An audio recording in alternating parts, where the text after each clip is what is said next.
Let's talk a little bit more about malware. Okay. See what it's made of. Malware has numerous capabilities, and what we have listed is really just the beginning. You could have malware perform just about any action, both good and bad, and it really is just a piece of software that is installed without the user's knowledge and performs some activity in the background to the benefit of he or she who has placed it, or the hacker. Now, of course, malware can be used as a remote access or a backdoor, as you've talked about, Laura, as well as being used to send passwords that have been discovered. Now, notice here that you can find those passwords through the use of keyloggers or spyware. Keyloggers and spyware are very dangerous as they make it easy for a hacker to steal your identity and everything that's part of your life. Yeah, everything that comes with it, of course. Now, spyware is designed to monitor the victim's web browsing and will display unsolicited advertisements or even redirect marketing revenues to the spyware creator. Spyware is not necessarily a virus or worm, and it does not spread like them, but instead it is commonly installed by exploiting security holes or as part of an existing legitimate software. And malware also has the capability or capacity of performing a denial of service attack against the victim or using the victim's computer to perform a denial of service against others. All right, but the hits just keep coming. Malware can be used as an FTP Trojan. Many years back, if you remember, a security professional was involved in pen testing a client site. He was investigating some little-used servers that were left on for just a couple of minor programs that were used every once in a while. It didn't seem like anything serious. But while testing, he discovered that there was a backdoor setup on one of them. Now, that backdoor was an FTP Trojan, and on that FTP site, the hackers had stored some child pornography. This is obviously a dangerous situation for everyone, including the company, and we wanted to bring your attention to this so that you know that even if you have nothing of value to be stolen, your system could be used for illegal activity, and it could be likely that you may be held responsible for that illegal activity, for that stuff that's on the server and on the computer. It's not yours, but you're still responsible.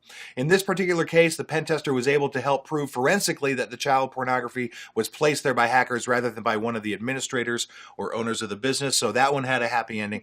But it was some very scary days for those management. I don't know if you can imagine what kind of stress you'd have to deal with when you found that kind of material. Absolutely, very stressful. And one of the other capabilities is that of avoiding software detection. And today's malware can shut down antivirus, understand if it is being launched inside a sandbox or if it is being launched inside a virtual machine, meaning that even if you perform the proper tests to verify that this software is clean, it may not be unless you launch it on a computer that is running on a physical system and is set up like your normal computer desktop. One item to make note of is that even though we may be able to distribute this malware easily, the execution of the software will not only have the privilege level of the user that is launching it. So in some cases, the malware has very little effect, while in others, it can own the entire system. That's right. So there are many different types of Trojans that have different types of capabilities. They're all invasive. But the Trojan Banker is designed to steal bank account data and credit or debit card numbers. Let's talk about that for just a second. The password sending Trojan will scan the infected computer for any and all cached passwords and send them back to the hacker. You can imagine what they can do with that kind of information. Yeah. The DOS attack Trojan is a type of virus that will attack many computers over the network, and through these computers direct traffic to a single server, flooding that server and obviously causing all sorts of havoc, most importantly a denial of service. Shuts everything down. Well, yeah. And the destructive Trojan is one that we would want to avoid at all cost. The word destructive. Yes. Yeah. Once you discover you have this Trojan infecting your computer, it will be far too late, as it is the essential files and folders it has infected. All the essential information. And there is the Trojan Fake AV, which will simulate the activity of antivirus software. Its sole intent is to steal money from you in return of the detection detection and removal of viruses already on your computer. It will always find viruses, often more than just one or two, and those viruses are non-existent. Right. The viruses are just being made up to scare you into paying money to help you clean your system. And sadly, many people fall victim to this particular attack. And ubiquitous. We see these ads all the time, Yes. pop-ups and all that.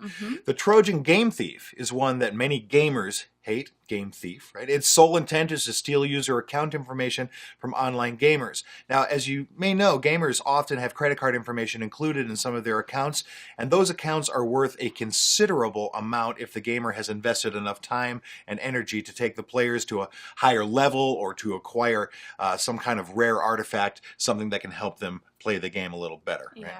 So the Trojan IM, as you would expect, steals logins and passwords from any of your IMs, instant messaging programs, whereas the Trojan ransom modifies data on your computer, which causes your computer to run poorly or will maybe not even allow you to have access to key data that you have stored on your computer. So what's the point, right? The criminal will then contact you and promise to restore the computer's performance or unlock the data once you have paid them the ransom they desire. Now, it is doubtful that your local computer shop would perform actions such as this, right? But the criminals in the world, well, they don't care, do they? And they really enjoy this type of attack. I saw one recently claiming to be the FBI. I mean, so it can be crazy. Wow. Yep, we heard it all. And the Trojan SMS is intended for use on your mobile devices to send text to premium rate phone numbers, which could cost you a considerable amount of money. And the Trojan spy is something we already discussed when we looked at spyware.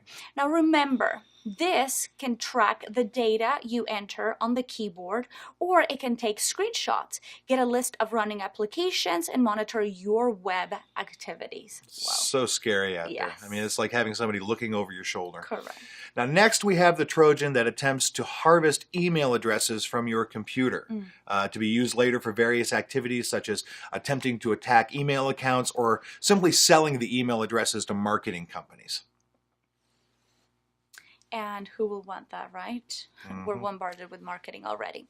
And of course, we have the backdoor Trojan, which has been discussed in detail already.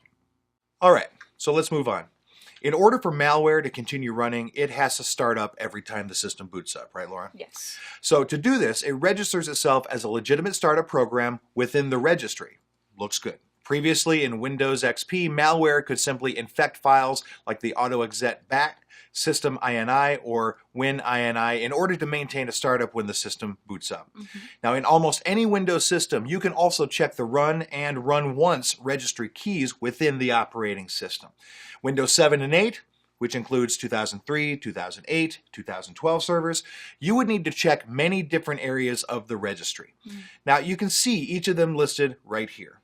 Now, notice that we not only have a run folder and a run once folder, but we also have run services and run services once. So, that's there for a reason. It is important that you check the registry manually, preferably in safe mode.